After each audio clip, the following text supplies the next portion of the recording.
Podemos abrir as nossas Bíblias em Deuteronômio, no capítulo 14. Deuteronômio 14. E nós vamos ler a partir do versículo 3. A última estrofe deste cântico menciona o pão, a comida. Não só de pão viverá o homem. E nós sabemos que essa estrofe está baseada no ensino de Jesus, aquilo que já tinha sido dito também neste livro, em Deuteronômio, capítulo 8. Então, comida é algo importante, é até fundamental, é essencial para a nossa existência, a nossa vida aqui na Terra. Nós dependemos realmente de alimentos para podermos estar vivos fisicamente. E este capítulo e esta porção, até o versículo 21, do 13 ao 21, trata esse assunto, esse tema, né, da alimentação, da comida. E nós vamos então regressar ao livro de Deuteronômio, retomar este livro que é um livro tão devocional, um livro que ajuda tanto o crente a se relacionar com Deus, a expressar ou a aprender a expressar devoção ao Senhor. E é com essa intenção que nós voltamos a ler este livro e a meditar nele. Então vamos ler a partir do versículo 3 até ao 21. Não comereis coisa alguma abominável. São estes os animais que comereis: o boi, a ovelha, a cabra, o veado, a gazela, a corça, a cabra montês, o antílope, a ovelha montês e o gamo. Todo animal que tem unhas fendidas e o casco se divide em dois e rumina, entre os animais isso comereis. Porém estes não comereis dos que somente ruminam ou que têm a unha fendida: o camelo, a lebre e o arganaz, porque ruminam, mas não têm a unha fendida, imundos vos serão. Nem o porco, porque tem unha fendida, mas não rumina, imundo vos será. Destes não comereis a carne e não tocareis no seu cadáver. Isto comereis de tudo o que há nas águas, tudo o que tem barbatanas e escamas. Mas tudo o que não tiver barbatanas nem escamas, não o comereis, imundo vos será. Toda a ave limpa comereis. Estas, porém, são as que não comereis: a águia, o quebrantoço, a águia marinha, o açor, o falcão e o milhano, segundo a sua espécie, e todo o corvo, segundo a sua espécie, o avestruz, a coruja, a gaivota e o gavião, segundo a sua espécie, o mocho, a ibis, a gralha, o pelicano, o abutre, o corvo marinho, a cegonha e a garça, segundo a sua espécie, e a polpa e o morcego. Também todo inseto que voa vos será imundo, não se comerá. Toda a ave limpa comereis. Não comereis nenhum animal que morreu por si. Podereis dá-lo ao estrangeiro que está dentro da tua cidade, para que o coma, ou vendê-lo ao estranho, porquanto sois povo santo ao Senhor vosso Deus. Não cozerás o cabrito no leite da sua própria mãe. Vamos orar? Deus, estamos diante da Tua palavra e sabemos que ela foi escrita para instruir o Teu povo. Foi escrita para Israel, para os Teus filhos. E nós, como Teu povo também, como filhos, queremos aprender com esta passagem. Queremos saber, ó Deus, qual é a Tua vontade para nós hoje, igreja, Teu povo reunido aqui, tantos anos depois deste texto ter sido escrito, mas nós aproximamos-nos dele como palavra viva, inspirada por Ti. Reconhecendo, ó Deus, que mesmo no meio de tantos nomes de animais, há algo que Tu queres nos ensinar. Então pedimos, Pai, que nos ensines sobre este assunto de comer ou não comer. Pedimos então a ação do Teu Espírito sobre nós, em nome de Jesus. Amém.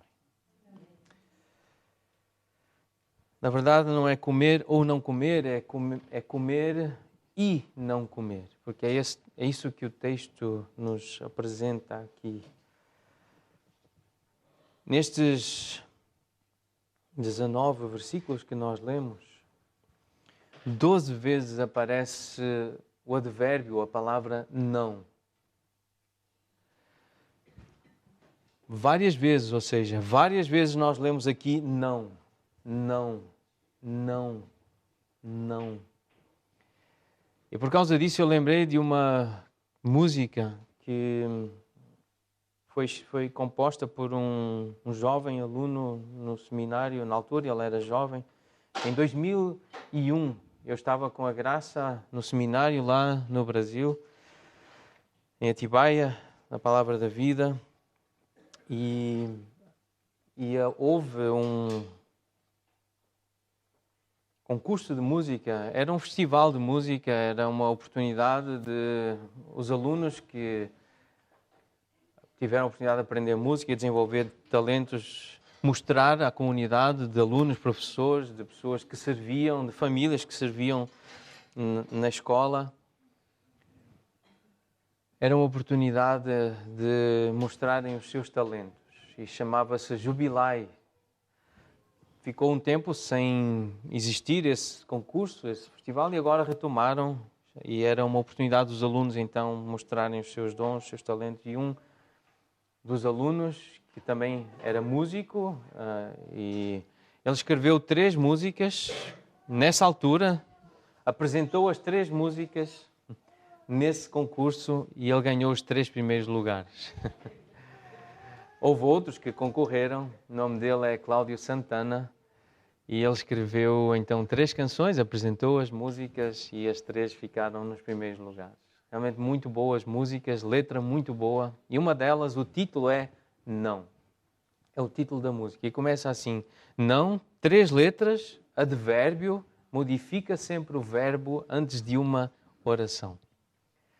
E começa por falar dessa parte, vamos dizer, mais gramatical, né? Mas depois ele diz: o não tem fama negativa na gramática da vida, está à beira da extinção, ou seja, as pessoas já não querem usar o não. Têm dificuldade para dizer não. Têm dificuldade para aceitar o não. Por isso está à beira da extinção. Este mundo busca a falsa liberdade, não quer saber de Deus, não quer ouvir, mas desde o Éden, o jardim do Éden, a humanidade pensa que Deus só quer é proibir. Há pessoas que acham que tem nãos demais na Bíblia, tem nãos demais na lei de Deus. E lemos aqui 19 versículos e tem 12 vezes não. Algumas pessoas acham que se aproximar deste versículo é muito não. É muito não. Deus só quer proibir, dizer não, não, não. Depois muda o registro para uma parte em que a canção diz assim: Deus, um substantivo próprio que modifica o velório em alegria de viver. Deus tem esse poder. Deus é o Deus que tem poder para dar vida a um corpo morto e do nada fazer existir tudo o que Ele quiser que venha à existência, que tenha vida. Deus é verdade que liberta, é a liberdade sempre certa e que nos diz não para proteger. E vamos perceber porquê que Deus disse não a alguns alimentos. Vamos procurar entender. Dizer não é como escovar ou lavar os dentes. No Brasil dizem escovar os dentes. Dizer não é prevenir para não remediar. Se o pecado é força atraente, o não é força para rejeitar. O não é dom de Deus para santificar os seus. É plena liberdade para o coração. O não é dom de Deus para resistir à tentação. E depois então tem uma parte que diz assim: Deus diz sim para muitas coisas. Diga sim para essas coisas, mas para o resto, refúgio não. E Deus diz sim para algumas coisas, muitas até. E nós já tínhamos falado sobre alimentação quando estudamos o capítulo 12, de como comer a carne e as ofertas. No capítulo 12, os versículos 15 a 32, trata sobre comida. O que pode, o que não pode comer, de como comer. Mas hoje nós vamos voltar a este assunto, porque o texto volta a este assunto. Deuteronômio volta. Nós tínhamos parado no capítulo 14, no versículo 2, sobre as marcas no corpo, as marcas na carne, as tatuagens, falamos sobre isso. O que é que a Bíblia ensina sobre essas marcas que algumas pessoas fazem, querem fazer na carne? Nós paramos no versículo 2 e o versículo 3, então, introduz de novo esse assunto da comida, do pode, não pode, o que é que pode comer, o que é que não pode comer. Mas no capítulo 12 já tinha essa expressão de como comer. E citamos alguns livros. A maior parte dos que nós temos sobre comida, não são todos, mas a maior parte é escrito de mulheres para mulheres. Interessante. Nós temos aqui vários livros. Alguns tratam sobre comida. Comer ou não comer. Amo comer, odeio comer. E quem escreveu esses livros, a maior parte são mulheres, que escrevem para mulheres. E num dos livros diz assim: a mulher cristã, como qualquer outra, não são só as cristãs, enfrenta lutas com a comida. Isso é o testemunho de uma mulher. Ela escreveu, ela disse: as mulheres enfrentam luta com a comida. Mas eu sei, e eu sou homem, que este não é um problema apenas de mulheres. Eu sei que é um problema para homens, para adultos e para jovens, para crianças, para idosos, para gordos e para magros. A comida é um problema. A comida é uma dificuldade para a humanidade.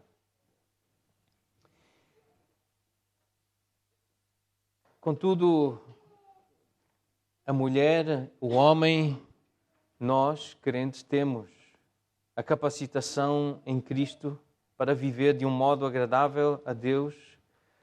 Nós temos a palavra de Deus, nós temos textos como este para nos orientar na caminhada, no dia a dia, na nossa vida. Nós temos a Bíblia. A Bíblia permite entender o problema, ou todos os problemas, mas este problema da comida em toda a sua extensão.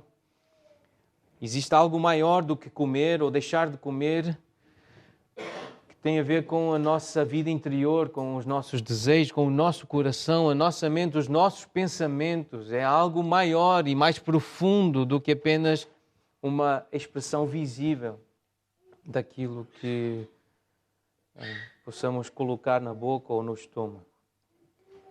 Então é importante lembrar que a primeira tentação que surge na Bíblia está relacionada com comida. Em Gênesis capítulo 3, versículo 6, nós lemos que a mulher viu que aquela árvore, ou o fruto daquela árvore, era bom para comer, era agradável aos olhos, e tomou-lhe do fruto e comeu, e deu também ao seu marido que estava ali com ela. Essa foi a primeira tentação que surgiu, e nós sabemos o que aconteceu. Deus já tinha dito para não comer, mas eles comeram. O marido não impediu que ela comesse, ele próprio comeu.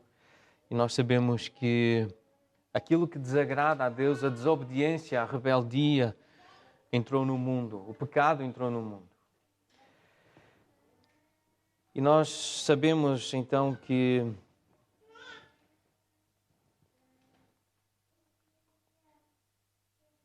devemos em tudo buscar a glória de Deus. Quer comais, quer bebais ou façais outra coisa qualquer, fazei tudo para a glória de Deus. Procurar a glória de Deus é procurar que Deus seja elogiado, que Deus seja honrado com os nossos comportamentos, com aquilo que as pessoas veem em nós e que dizem sobre nós, e que atribuam a Deus aquelas virtudes, aqueles aspectos positivos que podem observar em nós.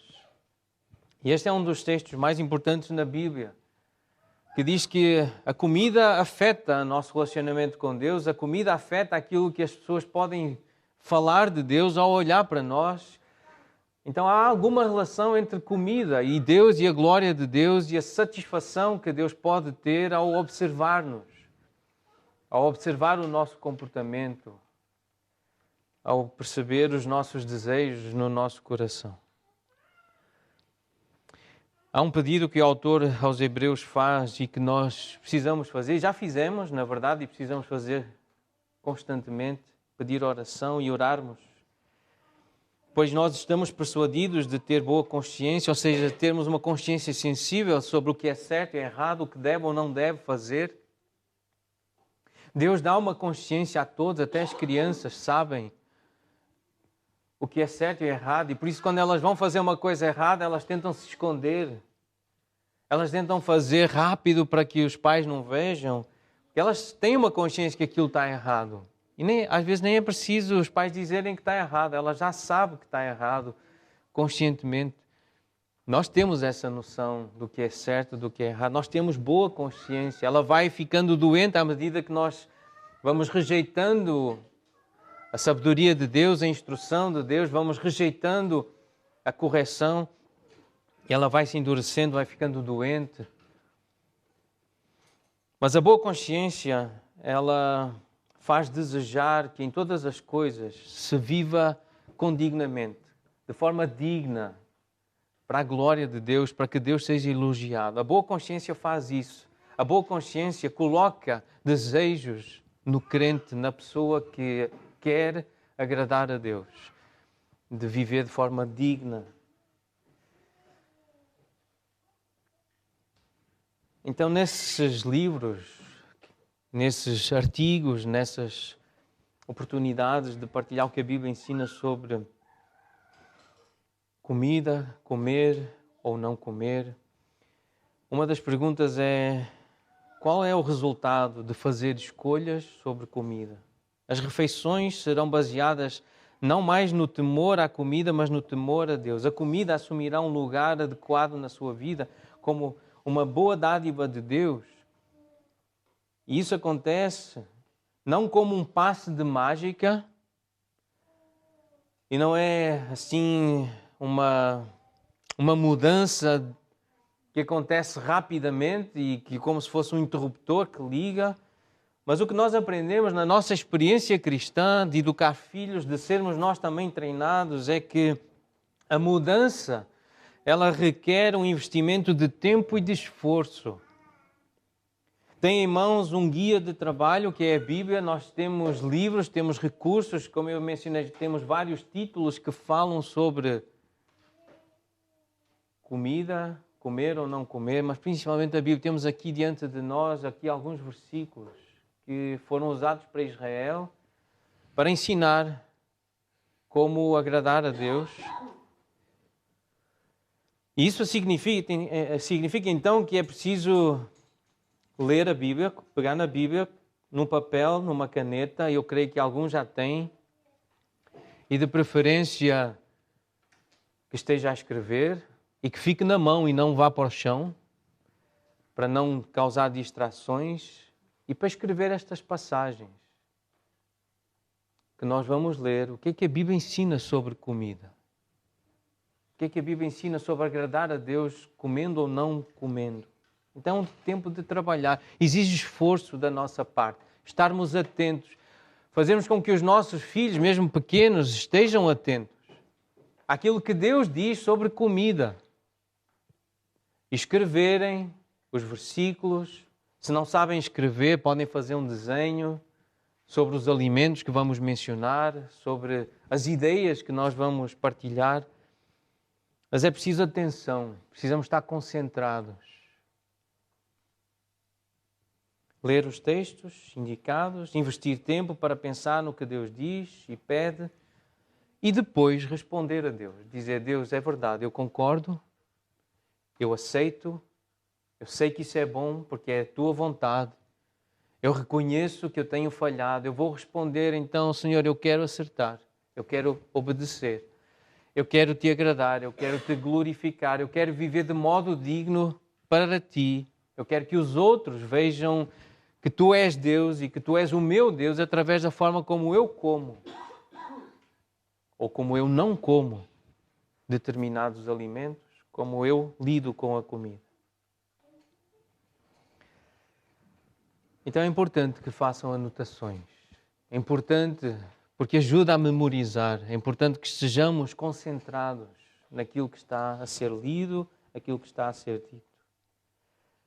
Estar nas reuniões da igreja, perseverar no ensino dos apóstolos, que significa doutrina sadia. Quando nós mencionamos esta expressão, perseverar no ensino dos apóstolos, os apóstolos receberam de Jesus, na verdade, é palavras de Jesus. E essa é uma forma, então, de nós sermos equipados, de nós sermos treinados para agradar a Deus. Corações bem nutridos com a verdade de Deus são gratos por tudo o que Ele coloca na mesa e conseguem ter o prazer de comer sem cair em glutonaria. Quem disse isto foi a irmã Larissa Ferraro. Num dos livros que trata sobre comida, o título é Comer para a Glória de Deus. Um livro novo, recente, e nós já temos esse título também disponível aqui. A irmã Larissa diz isso, corações bem nutridos com a verdade de Deus, que é com o ensino de Jesus, com o ensino dos apóstolos. Quando a nossa mente, quando nós somos bem nutridos, bem alimentados com a palavra, com o ensino, com a doutrina, nós aprendemos a ser gratos por tudo que Deus nos dá para comer. Tudo o que os nossos pais conseguem comprar ou colher na sua horta e preparar para nos servir. Então é isso que um crente deve ser. Uma pessoa grata a Deus porque tem comida. E é possível ter prazer em comer sem cair no exagero, no pecado da glutonaria. Então, num comentário a esta passagem, um irmão que eu admiro muito, ele já morreu, já partiu, mas deixou muita coisa escrita, ele comentou neste livro de Deuteronômio, e que ele deu um título a este comentário, é Fica ou se tu equipado. Deixa-te equipar, deixa-te preparar. Porque ele entende que o livro de Deuteronômio, nas leis, esta repetição das leis, é uma forma de Deus preparar os seus filhos, o seu povo, para serem realmente um povo dele, um povo que mostra Deus. E isso tem a ver com a adoração, o serviço a Deus. Adorar a Deus é servi-lo, é viver para lhe agradar. E esse irmão escreve assim, a adoração não é um acordo comercial com Deus, pelo qual nós concordamos em louvá-lo, se Ele concordar em nos abençoar, em nos dar aquilo que nós queremos. Isso não é adoração. Adoração não é adorar a Deus, louvá-lo, elogiá-lo, servi-lo, se Ele nos der aquilo que nós queremos. Isso não é adoração. O nosso objetivo principal ao adorar a Deus é agradá-lo e glorificá-lo. Mas um dos resultados espirituais da verdadeira adoração é que nós nos tornamos mais parecidos com Cristo. À medida que nós vamos procurando agradar a Deus, vamos cada vez mais sendo transformados e sendo mais como Jesus foi durante a vida dele aqui na terra e como ele é, mesmo nessa dimensão eterna que ele está. O seu caráter, a sua obediência. E aqui uma menção a Moisés, no capítulo 34 do livro do Êxodo. Moisés, no versículo 29, se quiserem anotar, Êxodo 34, 29, diz que Moisés não sabia que o seu rosto estava a brilhar, resplandecia. Ele tinha estado com Deus, diretamente, pessoalmente com Deus. Deus falou com ele, a palavra de Deus chegou até ele e a aparência dele ficou diferente. Ele não sabia que o rosto resplandecia. A verdade é que nós nem sempre reconhecemos a transformação que o Senhor faz nos nossos corações, nas nossas vidas, porque passamos tempo com Ele, com a palavra dEle. Nós, às vezes, não percebemos isso, olhando para o espelho. mas as outras pessoas percebem. Porque aquela mudança, aquela transformação ficou lá, está lá. E os outros vêm e dão glória a Deus por isso, elogiam a Deus e sabem que foi Deus que fez isso em nós. Os outros, as pessoas que estão perto de nós, veem a nossa mudança de comportamento e dão glória a Deus porque nós passamos tempo com a palavra de Deus, em oração, a falar com Deus e há uma mudança que ocorre em nós. Por isso a adoração é a nossa maior prioridade e o nosso maior privilégio. Poder estar perto de Deus, estar a falar com Deus, ouvi-lo falar conosco, é um privilégio. E por isso deve ser a nossa prioridade. Buscai primeiro Deus. Busca primeiro Deus no teu dia, busca primeiro Deus no meio-dia. Quando te sentares para comer, busca a Deus.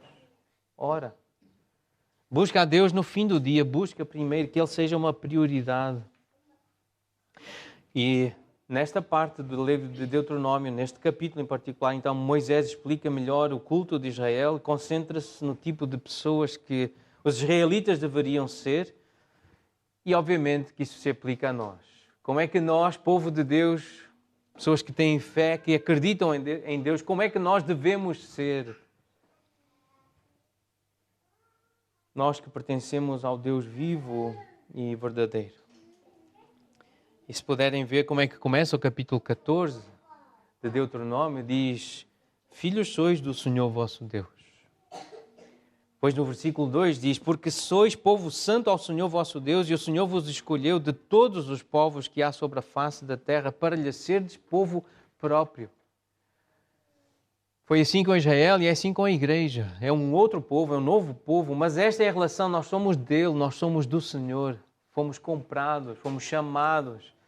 Então esta é a ideia, nós pertencemos ao Deus vivo e verdadeiro. O povo de Israel devia demonstrar a diferença até pela forma como comia, pelo que comia. Devia mostrar que é diferente, não são iguais aos outros. Sois meus, eu chamei-vos, eu escolhi-vos de todos os povos que há sobre a face da terra para seres o meu povo próprio, propriedade exclusiva. É uma linguagem usada para a igreja também. E de novo, Israel não é igreja, a igreja não é Israel, essa é a nossa convicção como igreja, é o que temos aprendido e ensinamos, mas Israel foi povo de Deus, continua a ser um povo especial para Deus, mas a igreja é um outro povo. A igreja é povo de Deus, mas contém judeus e estrangeiros e gentios. Então aqui, o que nós percebemos é que Deus quer que o seu povo demonstre a diferença. Para os judeus não era permitido comer alguns tipos de alimentos. Vimos no capítulo 12 e aprendemos a questão do sangue, comer carne com sangue. E aqui então Moisés recorda quais são os animais, as criaturas que lhes era permitido comer e quais não era permitido comer. Essa lista é repetida em Levítico, no capítulo 11. Se quiserem anotar também um capítulo importante, paralelo a este, é Levítico, capítulo 11. A distinção entre limpo e impuro que aparece aqui, ela já era conhecida nos dias de Noé. Em Gênesis 7, logo no começo da Bíblia e bem antes de Moisés, portanto Noé, já havia essa noção entre puro e impuro, porque alguns sacrifícios que Deus pediu que fossem feitos eram com animais puros. Então Noé já tinha essa noção no capítulo 7 de Gênesis, já aparece essa distinção entre puro e impuro. Portanto, isso terá sido transmitido de forma oral aos primeiros seres humanos. Adão e Eva já terão tido esse contacto com essa ideia de Deus entre puro e impuro. Por causa do pecado, algumas coisas tornaram-se impuras. Então, isso já desde o início terá sido comunicado, transmitido. Nós não temos esse relato bíblico, mas depreendemos, porque Noé já tinha essa informação. Na lei judaica, portanto, as palavras limpo e impuro ou puro, impuro, não tem nada a ver com a natureza intrínseca ou com o valor das criaturas em si, mas trata-se de uma designação que o próprio Senhor deu. Não explicou as razões, nós não sabemos porquê que Deus alguns animais chamou impuro, mas Deus designou assim.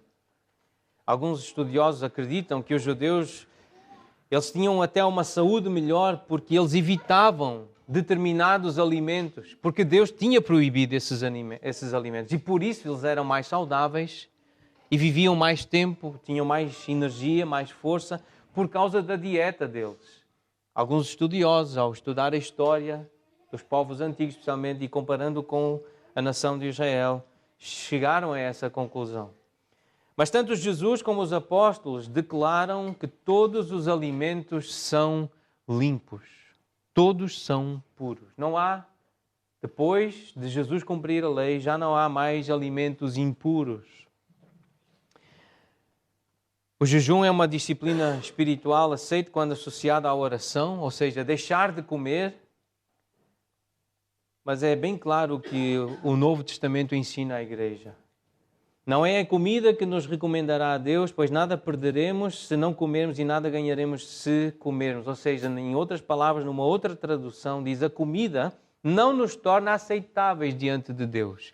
Esta é a palavra à igreja, esta é a palavra para os crentes, a palavra para nós. É diferente daquela palavra para Israel. A palavra para a igreja, depois de Jesus cumprir a lei, é esta, que a comida, por si só, os alimentos por si só, não nos tornam melhores ou piores diante de Deus. Os crentes que se acham mais espirituais do que os outros por causa do que comem ou por causa do que deixam de comer, precisam de refletir, de meditar em Colossenses 2, de 16 a 23. Um texto muito claro para instruir os crentes, os cristãos, acerca da comida. Onde Paulo diz, ninguém vos julgue por causa de comida ou de bebida, porque isso tem sido sombra das coisas que haviam de vir, porém o corpo é de Cristo. Existe algo muito mais importante do que essa questão de comer ou de beber, é o que Paulo está a ensinar nessa passagem. Se morrestes com Cristo para os rudimentos do mundo, porque, pois, como se vivesseis no mundo, vos sujeitais a ordenanças, não manuseis isto, não proves aquilo, não toques naquilo outro, segundo os preceitos e doutrinas dos homens, pois que todas estas coisas com o uso se destroem, e tais coisas com efeito têm aparência de sabedoria, como o culto de si mesmo, e de falsa humildade e de rigor ascético, todavia não têm valor algum contra a sensualidade. É o que diz lá em Colossenses 2. Comer ou deixar de comer não vai fazer diferença nenhuma no vosso caráter e na vossa espiritualidade. Não pensem que porque fazem jejum e porque se abstêm de determinados alimentos vão ser realmente mais espirituais, só porque fazem isso. É verdade que nós já vamos ver, é importante saber o que comer ou deixar de comer, mas isso não tem valor nenhum contra a sensualidade, uma palavra grega que significa satisfação da carne, dos sentidos. Porque esse desejo de saciar a carne e, no fundo, de ter esse apreço, há pessoas que se sentem satisfeitas, não porque comem, mas porque se olham ao espelho ou porque recebem um elogio, porque têm determinada aparência e a sua carne é satisfeita. Não porque comeu e porque teve prazer com o alimento, mas porque viu algo no espelho ou porque recebeu um elogio, ou porque chegou a determinado peso na balança e aquilo dá-lhe um prazer. Então esse é o nosso coração, tem vários caminhos de morte, de separação de Deus. Por isso precisamos ser orientados, equipados sobre esta questão de comer e não comer. Orientar sobre comida é uma forma de Deus ensinar o seu povo a exercer discernimento e a comportar-se como um povo santo nas atividades do dia a dia. Sermos santos em tudo o que fazemos, sermos de Deus em tudo o que fazermos. Que as pessoas nos considerem verdadeiramente filhos de Deus, não perfeitos, mas em aperfeiçoamento, em santificação. O mesmo princípio aplica-se aos crentes de hoje, portanto, quer comais, quer bebais ou façais qualquer outra coisa, fazei tudo para a glória de Deus. Quando nós damos graças, isto é dar glória a Deus, quando nós honramos Deus, porque temos comida e pedimos a bênção de Deus antes de comer, nós não estamos só a reconhecer a sua fidelidade e bondade no fornecimento do pão de cada dia, como também estamos a dizer-lhe que o queremos honrar naquilo que comemos e na forma como nós o fazemos. Então não se esqueça, Deus diz sim para tanta coisa, diga sim para essas coisas. Coma, mas lembre-se que foi Deus que deu.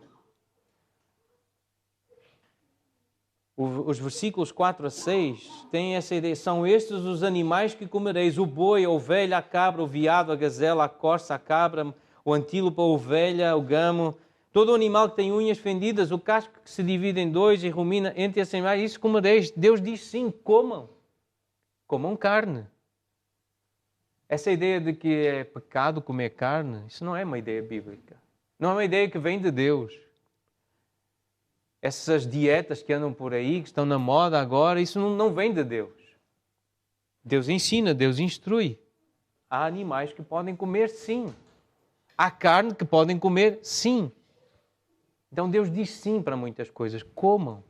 Não só nos versículos 4 a 6, mas no versículo 9 diz: isto comereis de tudo o que há nas águas, tudo o que tem barbatanas e escamas. Comam.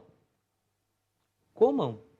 Versículo 11. Toda a ave limpa comereis.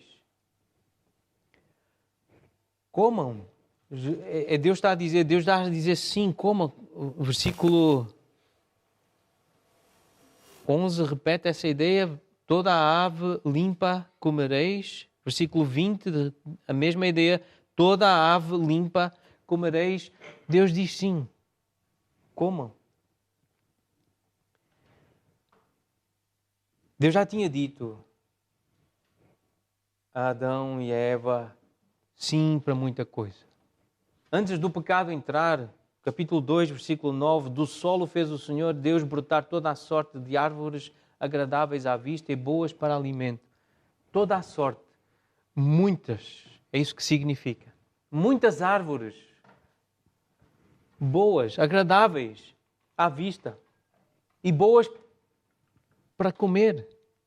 Eram muitas. Versículo 16 diz que Deus deu esta ordem: de toda a árvore do jardim comerás livremente. Há muita árvore, há muitas opções, há muitas possibilidades. Comam livremente. Deus diz sim para tanta coisa. Então não se esqueça. Deus diz sim para tanta coisa, diga sim para estas coisas, mas para o resto, use o não. Porque Deus disse: mas da árvore que está no meio do jardim, a árvore do conhecimento do bem e do mal, não comerás. Então, se Deus diz não, o crente deve dizer não. O judeu que quisesse glorificar a Deus iria dizer não, recusar-se-ia a comer qualquer coisa que o Senhor tivesse proibido. Se quer agradar a Deus, então concorde com Deus e diga não como Deus disse a determinada coisa. Diga não. As leis da dieta, estas instruções acerca de comer e não comer, as leis acerca das criaturas, dos alimentos proibidos, estavam de alguma forma associados à adoração pagã que Israel devia também evitar. Há um registro de que, e essa menção aí no versículo 21, de cozer o cabrito no leite da sua própria mãe, como um ritual pagão das falsas religiões, em que usavam o leite até para... na ideia de frutificar mais, mas algo místico, para abençoar. E era uma prática que os outros povos e que Israel não deveria imitar. Os outros povos que não conheciam Deus e que tinham essas superstições e buscavam então essa vida fora da vontade de Deus e além daquilo que Deus instruía, Israel tinha sido orientado para não imitar e fazer de uma ou outra forma. Então, essas regras podem refletir esse lado de são um povo singular, um povo único, não devem imitar aquilo que os outros fazem, os outros povos. Há aqui uma menção a aves que comiam animais mortos. O quebrantoso é um tipo de abutre, e a própria palavra abutre, tanto no versículo 12 como no versículo 17, aparecem. Nós sabemos o que é um abutre, é um animal que quando vê um cadáver de outros animais, que se aproxima e come aquela carne que muitas vezes já está podre, já está ali há muito tempo, e esses animais são atraídos pelo cheiro da carne putrefacta, carne podre, carne nociva, carne que vai fazer mal a um ser humano se nós comermos. Então, é por motivos de saúde também que Deus dá esse tipo de instrução.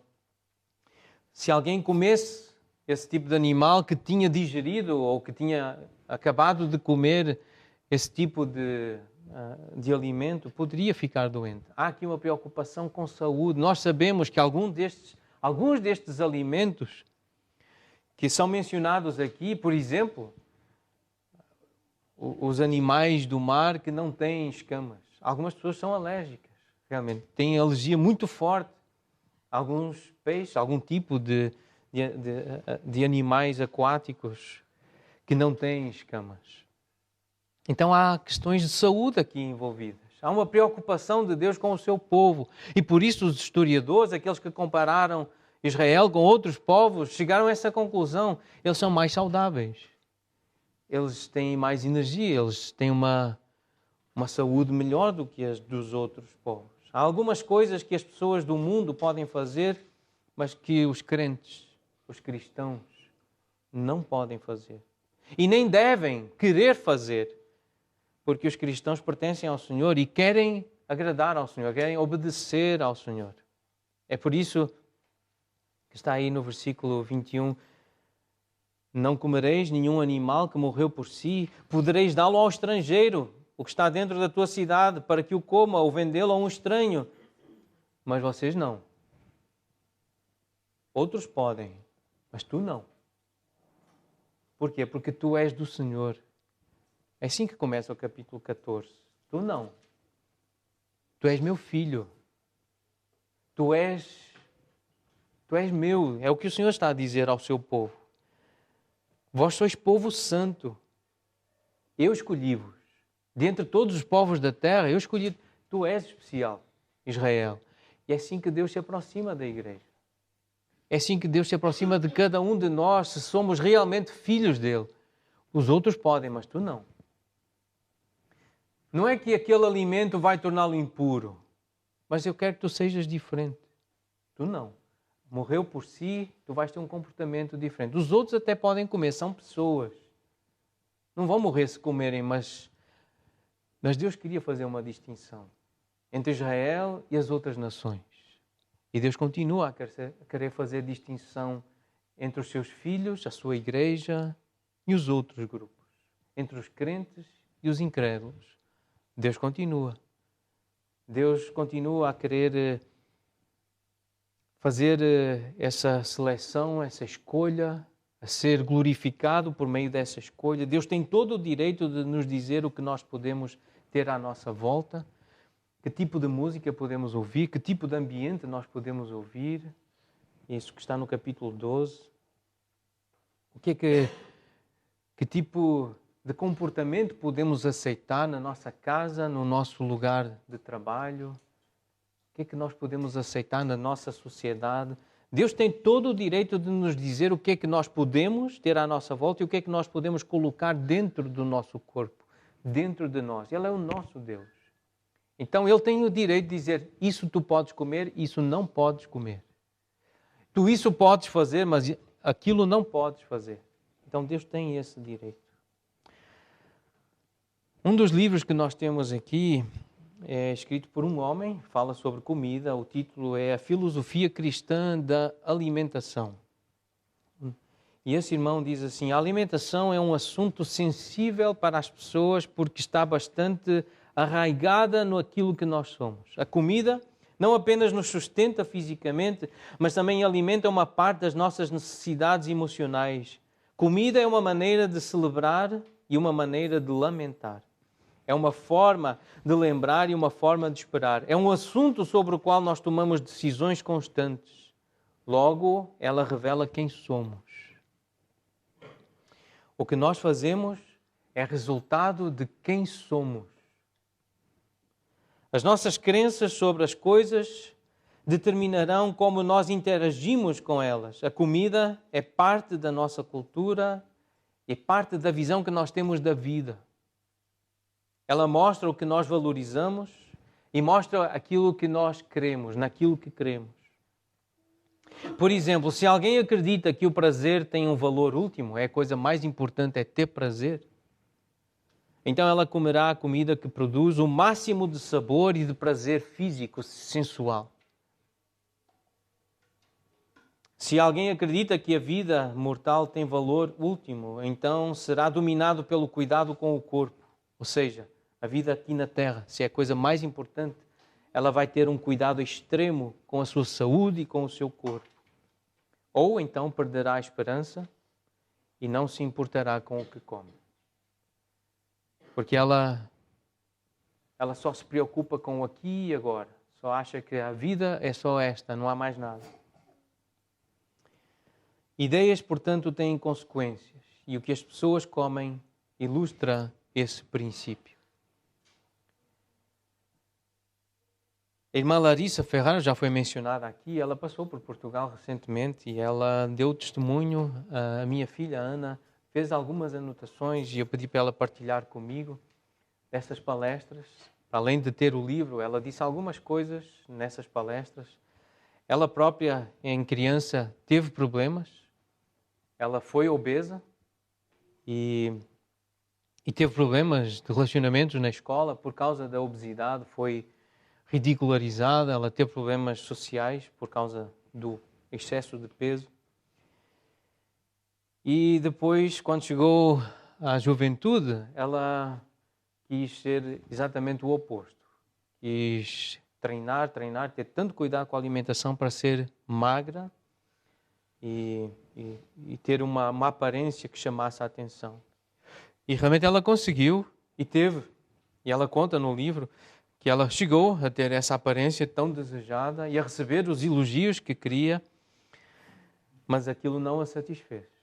Ela conta que isso não foi suficiente para ela, não bastou. Ela só conheceu Jesus e conheceu o Senhor Deus muito mais tarde, já adulta, acho que aos 30 anos é que ela teve a oportunidade de conhecer Jesus. Por isso ela sabe quais são os desafios de ambos os lados. Para alguém que tem excesso de peso e alguém que está excessivamente preocupado com a imagem, com a sua própria imagem e quer ser elegante, quer ser magro ou magra. E ela escreveu esse livro, Comer para a Glória de Deus, com a intenção de ajudar outras pessoas, especialmente mulheres, mas quem endossa o livro, homens que escrevem, dizem que esse livro é útil não apenas para mulheres, mas é útil para homens também. Especialmente para homens que se envolvem no aconselhamento, para pastores, conselheiros. Então ela diz assim, quando nós endeusamos, fazemos da comida um deus, um ídolo, quando nós demonizamos e achamos que certos alimentos são demónios, nós estamos a dar um valor eterno a coisas que são temporais. Estamos a dar excessivo valor àquilo que é algo que vai, como a Bíblia diz, vai passar. São coisas perecíveis. São coisas que não ficam para sempre. Nós estamos a dar um valor eterno. Chamar de Deus e lidar com a comida como se fosse um Deus ou como um demónio, algo infinito. Quando nós tratamos essas coisas como lixo ou como um ídolo, nós estamos equivocados e há erros que são bem comuns na nossa experiência com a comida. Então, nós não devemos ser comandados pelos sentidos, pelo que apenas dá prazer. Eu gosto, por isso eu como. Eu não gosto, por isso eu não como. Isso não é de Deus. Isso não vem de alguém que conhece Deus e que tem temor a Deus. Isso não dirige nada, não deve dirigir nenhuma das nossas escolhas e decisões. Comer é principalmente para alimentar o corpo, não é um hobby, não é entretenimento. Comer, o que a Bíblia ensina, é para fortalecer o corpo, é para dar energia ao corpo. E essa é a essência da comida. Por isso nós precisamos comer. Nós devemos ter gratidão pelos alimentos, já mencionamos isso e essa irmã repete várias vezes. Comida não é a solução para os problemas da vida. Cristo é a solução. A comida não deve ser a minha maior alegria nem o meu refúgio. Jesus deve ser a minha maior alegria. O meu escape na ansiedade é Jesus, é a oração, é estar com Ele, é ouvir a Sua palavra. Ele é o refúgio. O primeiro lugar que eu vou quando estou feliz ou quando estou triste é para Jesus, é para a presença dEle. E não para o frigorífico, ou para o fogão, ou para o restaurante, ou para o supermercado, ou para o bar. Mas se eu sou crente, é para Jesus. Então, sinais de que a alimentação virou um ídolo. Nós pecamos para nos alimentar, às vezes mentimos, gastamos mais do que temos ou fazemos dívidas.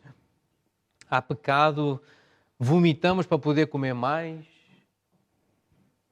Falamos mais de comida do que de Deus e das coisas de Deus. Gastamos mais tempo a comer ou a pensar em comida do que a pensar nas coisas de Deus. Há pessoas que veem programas de como cozinhar alimentos, como preparar. Pessoas que veem os outros a comer, passam horas a ver sobre comida e a ver como é que os outros comem. Gastamos mais dinheiro com comida do que nas coisas do reino de Deus. Estudamos e lemos mais sobre comida do que sobre Cristo e sobre a Bíblia. Ficamos mais tristes quando comemos alguma coisa que nós consideramos má do que quando pecamos.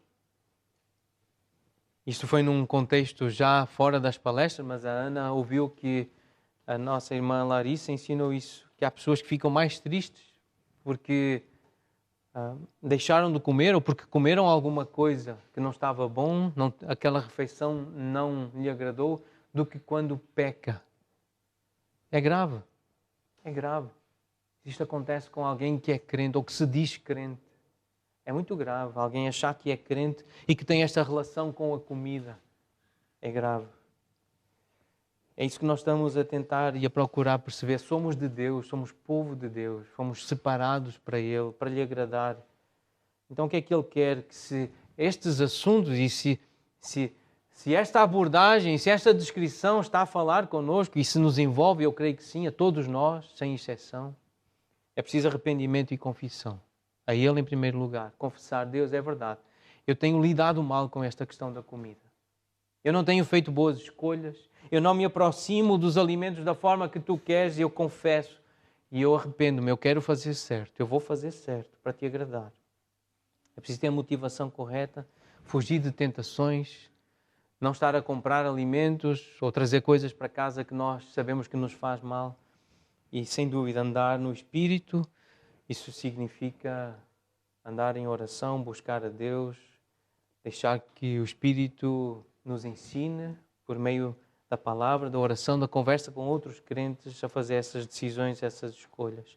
O propósito das leis alimentares era tornar os israelitas distintos de todas as outras nações. Depois que esse propósito terminou, então Jesus declarou todos os alimentos puros. Havia uma intenção, porque é que comia ou não comia, é um povo especial. Agora Jesus diz, todos os alimentos são puros, não há nenhuma restrição.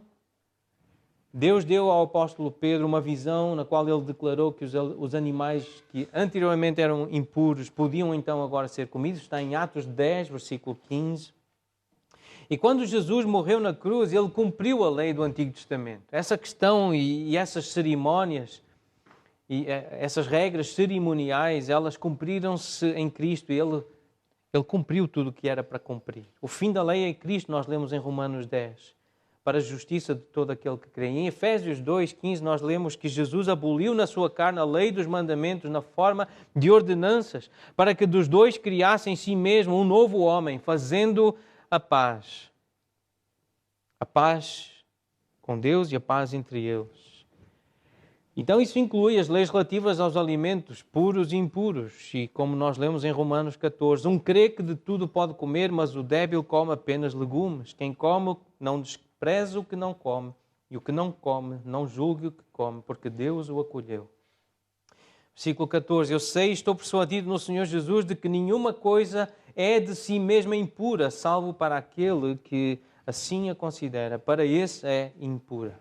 Não é a comida que nos recomenda, que nos torna aceitáveis diante de Deus. E se a comida, diz o versículo 13 de 1 Coríntios 8, se a comida serve de escândalo ao meu irmão, eu não vou comer mais aquela comida. Eu não quero enfraquecer o meu irmão, eu não quero prejudicar o meu irmão. O meu irmão, o relacionamento com o meu irmão é mais importante do meu relacionamento com a comida. É isso que a Bíblia ensina. Marcos 7, versículos 18 e 19. Importantes este texto sobre este assunto. Não compreendeis que tudo o que de fora entra no homem não o pode contaminar, porque não lhe entra no coração? Não é a comida que nos contamina, que nos torna impuros. Este é o princípio, foi Jesus que ensinou isso.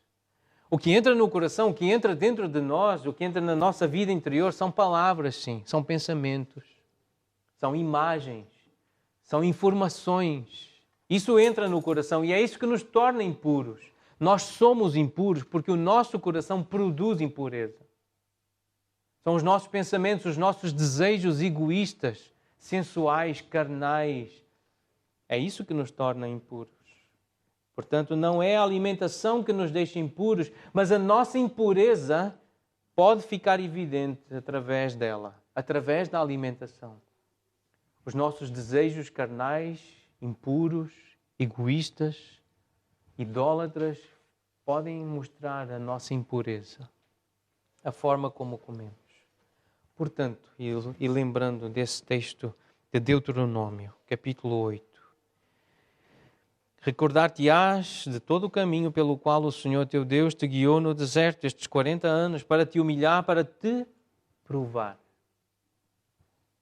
Para saber o que está no teu coração, se guardarias ou não os seus mandamentos. Ele te humilhou e te deixou ter fome e te sustentou com o maná, que tu não conhecias, nem teus pais o conheciam, para dar a entender que não só de pão viverá o homem, mas de tudo o que procede da boca do Senhor viverá o homem.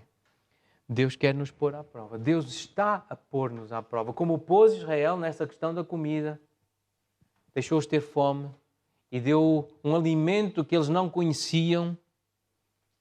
E a relação com a comida ou a falta dela mostrou o coração. Se iriam obedecer a Deus ou não. Como é que é o coração do povo para com Deus? A comida é uma prova para mim e para ti. A comida é uma forma de Deus nos provar, assim como fez com Israel. Num artigo escrito por uma outra mulher, o nome dela é Ana Carolina. Ela não é famosa, por isso eu posso dizer. Uma jovem esposa, mãe, cuida dos filhos em casa, ensina os filhos em casa, mas também gosta de escrever. Ela disse assim: precisamos ser intencionais e prudentes para não fazermos nada que possa propositadamente destruir o nosso corpo. Ainda que possamos descansar na realidade de servirmos a Deus, que é misericordioso, nós não podemos desconsiderar a sua santidade e justiça, ignorando o nosso pecado ou justificando o comportamento ímpio. O pecado que nós cometemos na nossa alimentação sempre irá refletir um desejo pecaminoso do nosso coração. Às vezes, os nossos hábitos alimentares refletem o desejo que há em nós de sermos livres de qualquer restrição. É o desejo de termos o que queremos quando queremos. Outras vezes, irá refletir o amor excessivo ao prazer, em detrimento da nossa saúde. Sabe-me bem, eu gosto, eu como. Faz mal, paciência. Perdoa-lhe pelo bem que sabe. Essa é a atitude de algumas pessoas com a comida. O pecado sempre nos conduzirá a cometer outros pecados. E isso não é restrito apenas à forma como nós nos alimentamos. Esses desejos pecaminosos virão à tona em outras áreas da nossa vida. Então, quando a irmã que escreveu o livro Comer ou Não Comer, ela dá algumas medidas práticas como lidar com a comida. Ela diz assim: cultive o hábito de orar antes de comer qualquer coisa. Cultive o hábito de orar antes de comer qualquer coisa, não apenas antes das grandes refeições, mas faça isso a qualquer hora do dia. Vai comer, ore primeiro. Além de expressar a sua gratidão a Deus, terá tempo para aquietar o coração antes de mergulhar na comida e terá dificuldade para agradecer a Deus por aquilo que sabe que não deveria estar a comer. Isso ajudará a manter o domínio próprio. Então a oração, durante o dia, orar várias vezes ao dia. Vou comer, bem que seja uma bolacha, uma torrada, uma fruta. Ora antes, agradece. Mas essa relação com Deus vai nos ajudar a perceber isto agrada a Deus. Este é um momento, é um alimento certo para comer e vai me fazer bem. Portanto, orar antes de comer, ou antes de ver, ou de ouvir, ou de falar, ou de fazer qualquer coisa, ajuda. Há pessoas que precisam orar antes de pegar no telemóvel para saber, será que eu posso, é uma hora boa para eu pegar no meu telemóvel? Porque eu estou cansado. É de noite, é escuro. Será que é uma boa hora? Deus, será que... Pai, eu quero consultar a mensagem, mas será que é uma boa hora? Ensina-me, Senhor. Obrigado porque eu tenho um telemóvel. Obrigado, Deus. Mas será que é uma boa hora para eu ver esta mensagem? Eu posso ver amanhã, ou quando estiver acompanhado. Então, orar antes de fazer qualquer coisa é sensato, é sábio. Há algum tempo atrás, um ator famoso deu uma entrevista para a televisão e ele tinha perdido muito peso em função de um papel que ele faria num filme. Então era muito visível, em pouco tempo ele perdeu muito peso. E a pessoa que estava a entrevistá-lo perguntou, mas qual é o segredo da sua dieta? Estava assim toda bem disposta, a jornalista. E ele respondeu bem calmo e disse, eu não como muito. Ficou visível para a jornalista que ela não sabia o que dizer, o que responder e mudou logo de assunto, ficou sem jeito. A dieta dele era não comer muito, por isso ele emagreceu.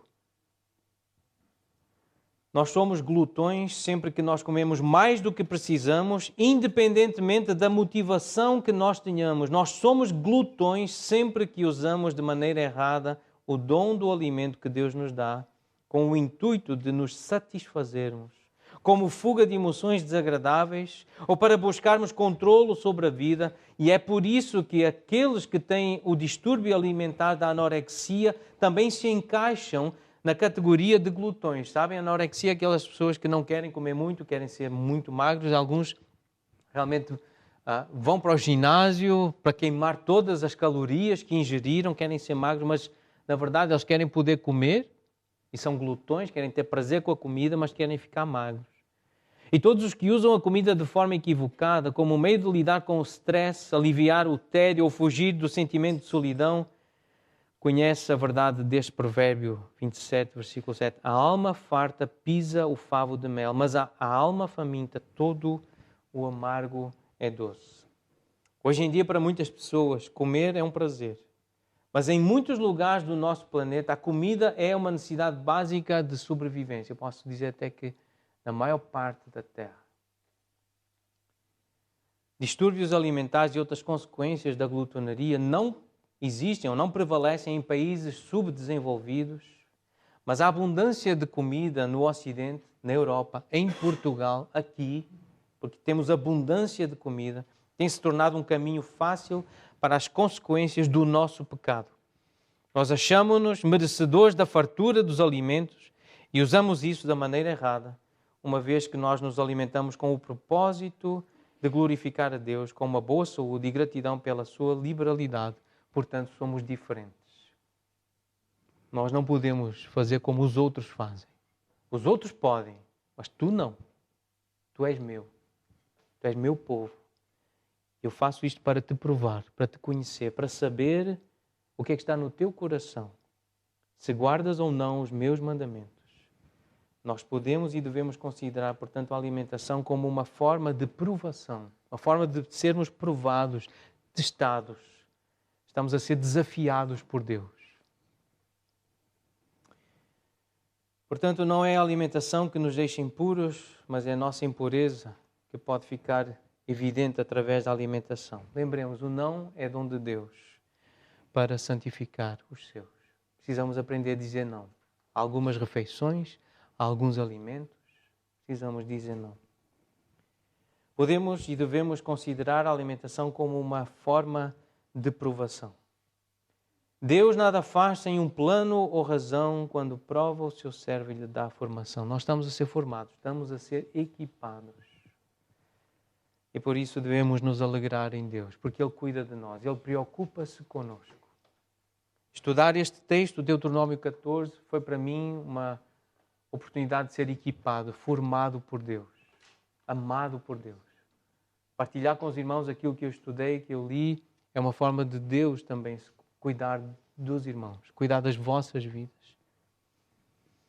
Deus dá formação, Deus dá condições de nós lhe agradarmos. Por isso, alegremos-nos no Senhor. Vamos cantar isto.